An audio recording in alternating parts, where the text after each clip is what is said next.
I don't dabble too much in tactical RPG games. They suck up a lot of time that when you're a one-man review army you can't afford to sink into one title.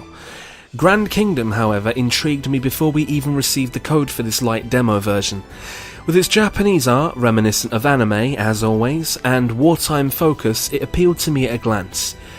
You're thrown into the narrative with Flint, the head of your mercenary team it seems, addressing you, the player, as the boss. This sets the tone of you being a faceless captain, with all of the characters referencing you, but Flint appears to be the mouthpiece. If he'd stop referencing all the women as sweetheart, that'd be fine with me. A tutorial skirmish kicks off the game and you find yourself controlling your chess piece on a board game-like map. The goal is to reach the designated exit of the area within the allotment of turns you have. Each step taken counts as a turn, but it seems to give a generous enough amount of turns to give you a chance to explore the side roads for treasure chests and hidden items. During this initial tutorial you'll encounter enemy pieces and be sent into a battle phase. The battles take place on 3 horizontal lanes and each character takes turns. In order to move along the lanes you will use action points. You can use this allotment to move closer to or further away from the enemies which, depending on the class of currently controlled character, will vary. You then have a separate attack phase for that character that doesn't require the action points you've used to move. Instead, you'll be met with an area of effect indicator depending on the skill being used. For instance, an archer has a moving target line over a space on the ground, and you have to hit the corresponding skill button to launch arrows at the enemy within that space. The fighter, on the other hand, must close in on the enemy and manually hit the combination attacks at the right time to extend the amount of hits. A key point to the battle system is that each team has a leader unit, clearly labelled, and taking them out impacts the team negatively as a result. Likewise, if your leader is killed, your team will also be less effective at taking and dealing damage. It doesn't make victory or defeat a guarantee, but it does make wiping out enemies easier or defending yourself more difficult. Following the battles, your characters earn experience, gold, and TP. Experience levels up your characters, granting stars that act as stat points, allowing you to invest points into their various statistics. They'll also learn new skills as they level up that will be available to equip back at the barracks. Gold can be used to purchase items, as you would expect, and TP allows for the use of techniques whilst on the field. These can be incredibly useful for evading traps, increasing experience earned in future battles, or healing the squad between fights.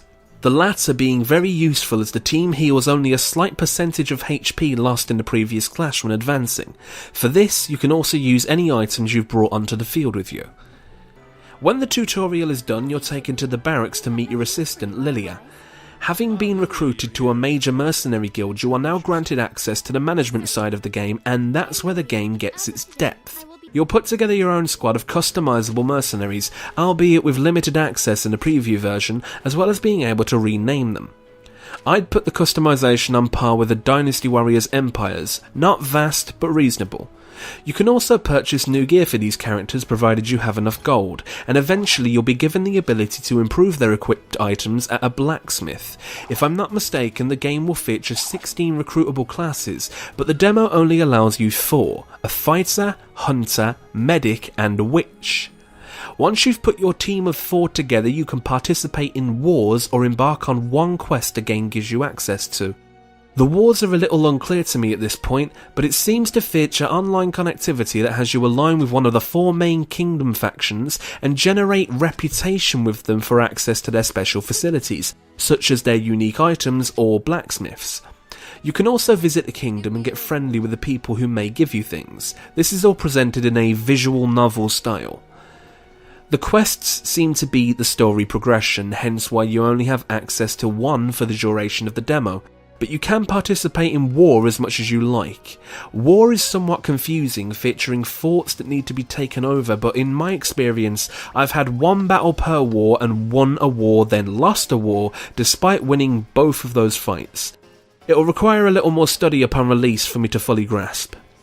Within the war system, there are bounty-like quests that grant you rewards for completion, such as move 100 steps or win a battle, and etc, etc. It's pretty basic, but I imagine it will help you improve your characters and earn valuable items as you take a deeper dive into it. As for your mercenaries, you can also customise their movesets. For example, the fighter can be set to having a basic control scheme wherein his combination attack will trigger with the next move automatically when you press the corresponding attack button, circle in my case. If you'd prefer to have more control over his actions, you can switch him to technical style and have the button presses do separate moves at your behest, which could be more useful to you depending on the circumstance and your own personal experience. There are assist moves and support moves you can assign that enhance your character's effectiveness in battle. Assists afford you the chance to finish off an enemy after an ally puts them to near death. Honestly, there's a lot going on here, and some of it's currently beyond me unless you'd like a dissertation, which I imagine the review is going to be, so maybe I'll just leave it there. Ultimately, what you really need to know right now is that Grand Kingdom looks promising. If you're after something that will eat up a load of your time, this appears to be an upcoming gem, but whether or not that time will be well spent, we'll have to wait and see for the full release. For now, I'm cautiously optimistic and incredibly concerned about how little free time I'm going to have in June, when these massive games are coming out. Now, for the Grand Kingdom, it's the 17th of June, according to this Amazon listing. And that's something you can go pre-order now if you wish. Not saying you should. Not enough information at hand for me to actually recommend it quite now. Quite yet, even. But it's looking relatively good. It's, as I say, it's looking promising. Anyway, thank you for watching the preview or reading the preview. I've written up this whole script as well, so you can read it if you don't want to listen to my... I was going to say luxurious voice, but it could also be very annoying. Who knows? Anyway, thank you for watching the video preview. I've been David Game. This is My Games Lounge, and Grand Kingdom will get the full coverage as and when it's released. Bizzle.